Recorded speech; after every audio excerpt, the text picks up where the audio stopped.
আসসালামু আলাইকুম। Farmer agro tips আপনার স্বাগতম। তো অবশ্যই আপনি স্ক্রিনে দেখতে পাচ্ছেন মিষ্টা কুমড়া। আজকে পার্ট হচ্ছে 4। আজ এই পার্টে জানাবো আমার মিষ্টা কদমি কয়টা ধরেছে এবং গাছের কী অবস্থা সেটা আপনাদের সব কিছু একটু জানাবো। তো তার আগে বলবো কি, আমার ভিডিওটি যদি ভালো লেগে থাকে অবশ্যই ভিডিওটি শেয়ার করবেন, কমেন্ট করবেন, লাইক করবেন। আর একটা কথা আপনাদের বলে রাখি, আমি কিন্তু নিয়মিত এই মিষ্টা কদমি, তারপর হচ্ছে পেঁপে, ধান, যেসব সবজি চাষগুলো আমি করি, জাস্ট সেইগুলো দেখা যাচ্ছে আমি ভিডিও দিই, কিন্তু এর বাইরে আমি কোনো ভিডিও দিই না, খুব কম। এই যে আমার এই পাশে ওখানে করলা আছে, কিন্তু আমি ভিডিও তৈরি করতে পারি, কিন্তু আমি করি না। তো যাই হোক, আপনাদের এখন দেখাচ্ছি আমার মিষ্টি কদমি। এই যে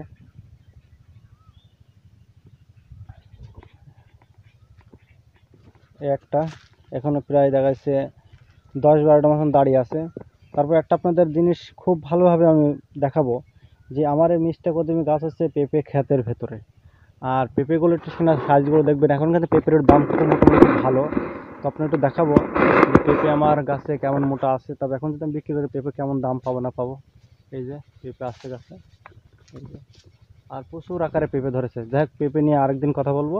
তো এখন আপনাদের আমি যেটা দেখাচ্ছি, আমার মিষ্টি কদমি গাছগুলো যে আগাগুলো দেখাচ্ছে, এই যে ভাইরাস লাগা লাগা ভাব হয়ে গেছে। এই যে এগুলো সব ভাইরাস লেগে গেছে।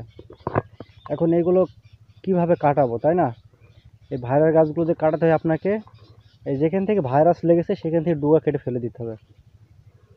সেখান থেকে ডোয়া কেটে ফেলে দেবেন, তাহলে দেখা যাচ্ছে শুধু এক জায়গায় লেগেছে তা না, এই যে অনেক জায়গায় এইগুলো আছে, ওইগুলো আছে, অনেক ভেতর ভেতর জায়গায় জায়গায় আছে। যদি ওর সংস্পর্শে আর কিছু ডগা আসে, যেমন এই ডগাতে ভাইরাস লাগেনি, যেমন এই ডগাতে এর যদি স্পর্শে আসে দেখা যাচ্ছে এও লেগে যেতে পারে। সেই ক্ষেত্রে ভালো কাজ হচ্ছে ডগাগুলো কেটে বাইরে ফেলে দেওয়া।